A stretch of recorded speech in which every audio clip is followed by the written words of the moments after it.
Olá pessoal, bem-vindos a mais uma aula do nosso curso de Python. Então na aula anterior a gente falou um pouquinho sobre funções e indentação no Python, né? A gente explanou um pouquinho sobre isso e agora nós vamos falar sobre a instrução return.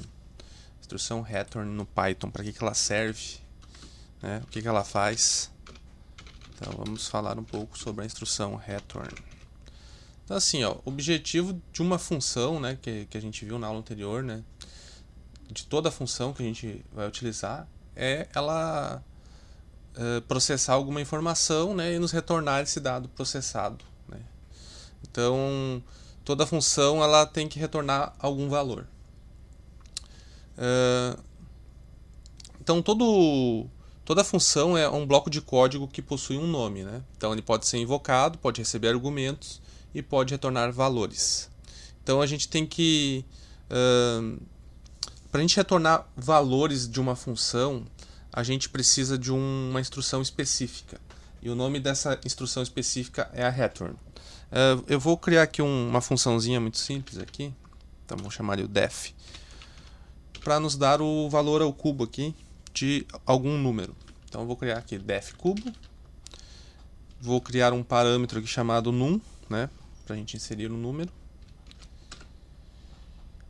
E digamos que esse num aqui, né, num vezes num vezes num, né? Então seria esse valor ao cubo, a funçãozinha. A princípio eu vou deixá-la assim, mas daí a gente vai ver que a gente vai precisar do return para utilizar ela.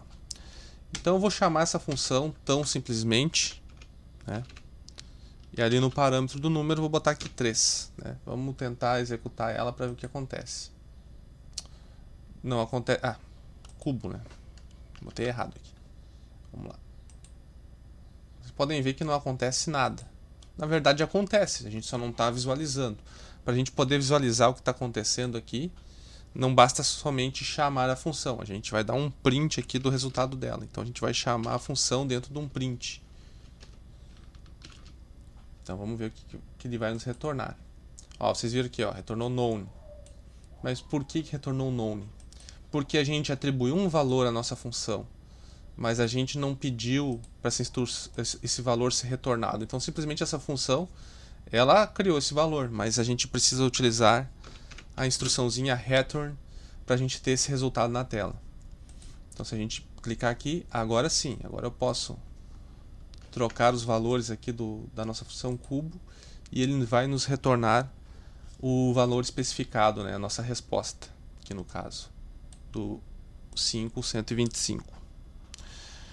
Então, a gente pode também fazer de outra forma aqui, que seria botar essa nossa função dentro de uma variável.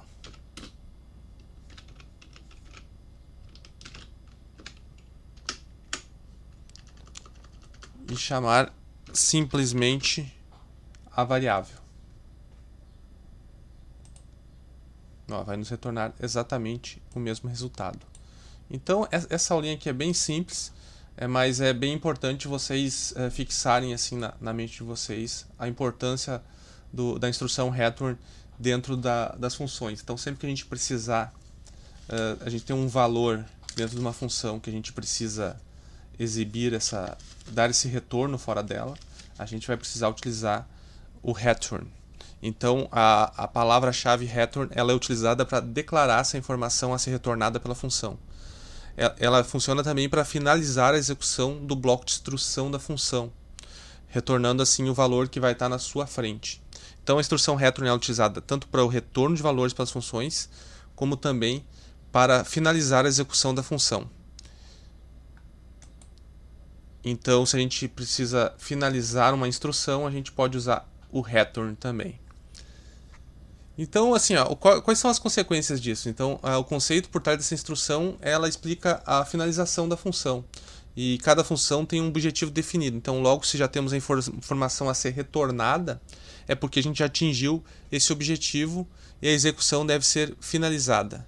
Quando a instrução return é utilizada sem a definição de um valor a ser retornado, por padrão, o valor que vai ser retornado é known. Então, o uso da instrução para a finalização da função não é obrigatória, né? O Python, após executar a última instrução do bloco de instrução da função, ele vai finalizar a execução. Então, em Python, a gente não costuma usar o return lá no final do bloco de código, mas ele pode ser utilizado. Mas como ele não te obriga, acho que seria redundante utilizar. Mas sim, ele é muito importante no Python para a gente declarar o valor dentro da função. Então era isso aí, pessoal. Até a próxima aula.